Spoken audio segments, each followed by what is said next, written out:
Extraction of metal, ये third step है। इसमें हमें क्या करना है, 2 स्टेप है इसमें। पहला जो स्टेप है, हम क्या करते हैं, अगर को मेटल को एक्सट्रैक्ट करना है कंसनट्रेटेड ओर से, तो सबसे पहले हम क्या करते हैं, convert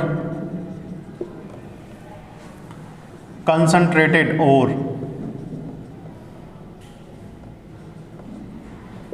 ore into metal oxide, it's metal oxide. एक क्या करते हैं हम यहाँ पे कि जो हमारे पास कंसनट्रेटेड ओर है उसको हम मेटल ऑक्साइड में कन्वर्ट करेंगे। अब इन स्टेप को आप दिमाग में रखिएगा। हमने क्या किया, कंसनट्रेटेड किया, किसको, ओर को। कंसनट्रेटेड करने के लिए हमने बहुत सारे मेथड को एडप्ट किया, अपनाया, उसमें मेथड हमने डिस्कस कर चुके हैं। अब हम क्या कर रहे हैं, इस कंसनट्रेटेड ओर को अब हम इसमें और प्योरिफिकेशन लाते हैं, थोड़ा अच्छा इसको और अच्छा बनाते हैं। तो अच्छा बनाने के लिए हम क्या करेंगे, इसको कंसनट्रेटेड ओर को हम क्या करेंगे, मेटल ऑक्साइड में कन्वर्ट करेंगे। और मेटल ऑक्साइड में कन्वर्ट करने के बाद दूसरा जो स्टेप इसमें है, जो conversion of metal oxide into its metallic form. बाद में सेकंड जो स्टेप होगा वो ये होगा कि जो मेटल ऑक्साइड है उसको हम मेटेलिक फॉर्म में कन्वर्ट करेंगे। ओके, तो एक्सट्रैक्शन में सबसे पहले हम बात करते हैं conversion of concentrated ore into metal oxide. हमें क्या करना पड़ेगा, कंसनट्रेटेड ओर को मेटल ऑक्साइड में कन्वर्ट करना पड़ेगा। आइए देखते हैं पहला स्टेप। इस स्टेप में 2 चीज़ें हम करते हैं। इस स्टेप को अडॉप्ट करने के लिए 2 चीज़ें करते हैं। ए, रोस्टिंग, और दूसरा है कैल्सिनेशन। इंपॉर्टेंट है, अक्सर पूछा जाता है, कैल्सिनेशन। सबसे पहले डिस्कस करते हैं रोस्टिंग की। रोस्टिंग भूनना आप जानते हैं, तो हम इसको रोस्टिंग करते हैं। अब हम क्या करते हैं, जितना भी ओर आया उसको हम एक रिवर्बरेटरी फर्नेस में डालते हैं, परावर्तनी भट्टी उसमें डालते हैं। रोस्टिंग क्या है, इट इज़ प्रोसेस ऑफ, देखो क्या है, it is process of heating strongly, process of heating strongly. किसको हीटिंग करना है, कंसनट्रेटेड ओर,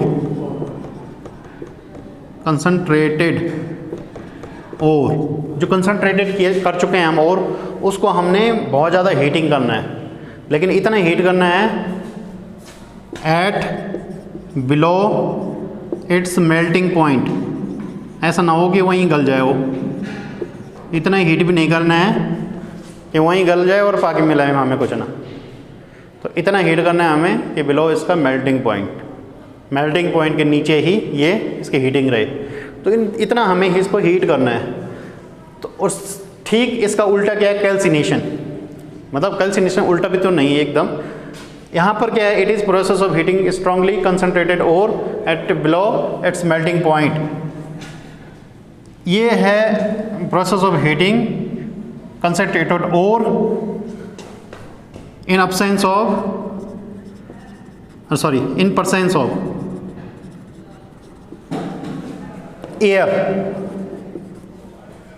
एयर की उपस्थिति में, वायु की उपस्थिति में इसको हीट करना है, वो हो गई रोस्टिंग। और इसका उल्टा क्या है, कैल्सिनेशन। कैल्सिनेशन क्या है, आप इसको क्या करेंगे, it is process of heating strongly concentrated ore in absence of air. और या तो अब्सेंस होगी एयर की, या फिर लिमिटेड एयर में हम इसको हीट करेंगे, कैल्सिनेशन हो गई। तो इतना डिफरेंस ये अक्सर पूछा जाता है, difference, what is difference between calcination and roasting. Roasting is the process of heating concentrated ore in the presence of air, okay. और कैल्सिनेशन क्या है, it is process of heating concentrated ore in absence of air और limited air. Okay, limited air में या absence of air में इसको heating करना calcination है। तो हम रोस्टिंग करने जा रहे हैं हम। तो रोस्टिंग में हमारा क्या होगा, एक फर्नेंस होगी, जैसे कहेंगे हम रिवर्बरेटी फर्नेंस, परावर्तनी भट्टी। परावर्तनी भट्टी किस तरह होगी,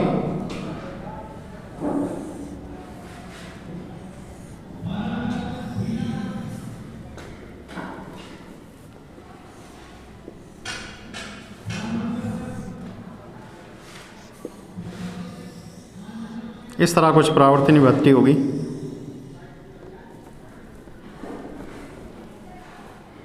और इस परावर्तनी भट्टी में इस तरह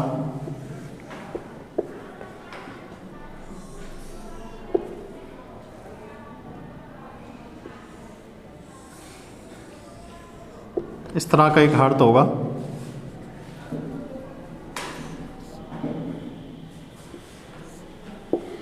ये इसे बोलेंगे हम हार्थ, हार्थ मतलब चूल्हा। इसे बोलेंगे फायर, यहाँ पे फायर रखेंगे, मतलब यहाँ पे कोल रखेंगे। ठीक है, परावर्तनी का मतलब देखो, रिवर्बरेटिंग का मतलब डायरेक्ट नहीं जलाना आपको, ऐसा नहीं कि यहाँ पे आपने कोयला रखा उसके ऊपर डाल दिया सीधे। आपने हार्थ इस चूल्हे के ऊपर रखना है, और को इस चूल्हे के ऊपर यहाँ से फायर जलानी है। फायर इनडायरेक्टली यहाँ आएगी ऐसे में, उसकी हीट आएगी ऐसे में, ठीक है। उसकी हीट यहाँ पर इसको गर्म करेगी, किसको, ओर को, कंसनट्रेटेड ओर को। और कंसनट्रेटेड ओर के बाद जब वो हीट होगा, तो हीट होने के बाद वो हीट से जो गैसेस होगी, यहाँ पर सपोज हमारे पास स्पेशली रोस्टिंग, पहले तो ये समझ लीजिए रोस्टिंग किसके लिए होता है। रोस्टिंग होता है सल्फाइड ओर के लिए, सल्फाइड ओर के लिए, सल्फाइड ओर के लिए रोस्टिंग का इस्तेमाल किया जाता है ज़्यादातर। और रिवर्बरेटिव फर्नेस में इसको हीट किया जाता है। सल्फाइड ओर में देखो, जैसे मान लीजिए सल्फर है, मैक्सिमम जो बाहर से चिपका हुआ सल्फर होगा। जैसे सल्फर होगा तो सल्फर ऑक्सीजन से रिएक्ट करके यहाँ से निकल जाएगा सल्फर डाइऑक्साइड में। ओके, सल्फर डाइऑक्साइड में निकल जाएगा SO2। कार्बन होगा तो कार्बन डाइऑक्साइड में निकल जाएगा। आर्सेनिक लगा होगा तो आर्सेनिक ऑक्साइड में बदल जाएगा। आर्सेनिक का ट्राइऑक्साइड होता है, आप जानते हैं। बाकी इसको बैलेंस कर लो।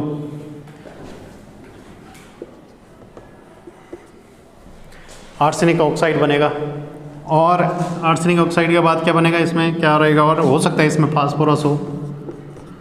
फास्फोरस होगा तो ये ऑक्सीजन से रिएक्ट करके, फास्फोरस का ऑक्साइड आप जानते हैं P2O5 होता है।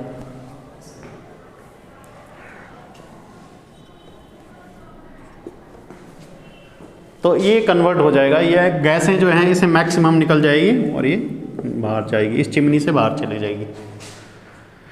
तो एक हमारे पास मैक्सिमम जो इम्प्योरिटी उसमें चिपकी हुई थी वो एग्जिट हो गई।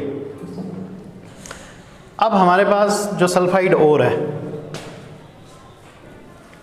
सल्फाइड ओर में हमारे पास जैसे लेड सल्फाइड है या जिंक सल्फाइड है। इस लेड सल्फाइड और जिंक सल्फाइड में मान लीजिए हमारे पास ZnS है, ठीक है। जिंक सल्फाइड को हमने हीट किया, और हीट करने के बाद देखो जिंक सल्फाइड को हम इन परसेंट्स ऑफ एयर में इसको क्या किया, हीट किया। परसेंट्स ऑफ एयर ये है। अच्छा, परसेंट्स ऑफ एयर में बाकी जो गैसेस थी वो निकल गई। और जिंक सल्फाइड तो ऐसा नहीं कि जिंक सल्फाइड सल्फर सारा निकल गया, जिंक सल्फाइड तो जिंक सल्फाइड ही रहेगा, अभी वो कन्वर्ट नहीं होगा पूरी तरह, पर जो बाहर से हल्का फुल्का चिपका होगा वो निकल जाएगा। तो जिंक सल्फाइड है, वो करना क्या है हमें, एक्सट्रैक्शन ऑफ मेटल में convert concentrated ore into metal oxide, इसको मेटल ऑक्साइड में कन्वर्ट करना हमने। तो जिंक सल्फाइड किस में कन्वर्ट होगा, ZnO में कन्वर्ट हो जाएगा। ऑक्साइड में कन्वर्ट करना हमें। अच्छा, ऑक्साइड में कन्वर्ट करने से क्या फ़ायदा होगा हमें, बाद में हम इसके बाद क्या करने वाले हैं, इसका रिडक्शन करने वाले हैं। रिडक्शन करना आसान हो जाएगा, अभी हम इसका ऑक्सीडेशन कर रहे हैं। समझ लीजिए, अगर हम ऑक्साइड में कन्वर्ट कर रहे हैं तो ऑक्सीडेशन कर रहे हैं, तो ऑक्साइड में कन्वर्ट करने के बाद हमारे लिए रिडक्शन करना आसान हो जाएगा इसका, बाद में हम इसका रिडक्शन कर देंगे और मेटल हमें अलग ऑब्टेंड हो जाएगा। तो अभी हम फिलहाल इसको क्या कर रहे हैं, ऑक्साइड में कन्वर्ट कर रहे हैं, तो ये ZnO बन जाएगा और साथ में हमारे पास क्या बन जाएगा, सल्फर डाइऑक्साइड बन जाएगी। ठीक है, सल्फर डाइऑक्साइड बन जाएगी। तो 2 और 1 3, ठीक है।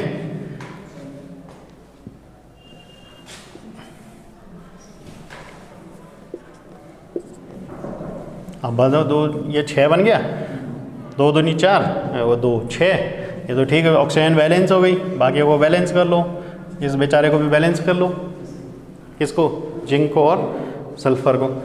तो ये हमारे पास क्या बच गई, क्या बन गए, मेटल ऑक्साइड। ठीक है, लेड है, लेड सल्फाइड है, इसको ऑक्सीजन में कन्वर्ट, ऑक्सीजन के साथ जलाना है, रिवर्बरेटिव फर्नेस में हीट करना है, तो क्या बन जाएगा PbO, साथ में क्या बनेगा, सल्फर डाइऑक्साइड, इसको भी इसी तरह बैलेंस करना है सेम। तो ये हमारे पास, ये हमने कर दिया किसको, कंसनट्रेटेड ओर को मेटल ऑक्साइड में कन्वर्ट कर दिया है। वेरी वेरी इंपॉर्टेंट प्रोसेस है। इसके बाद है कैल्सिनेशन।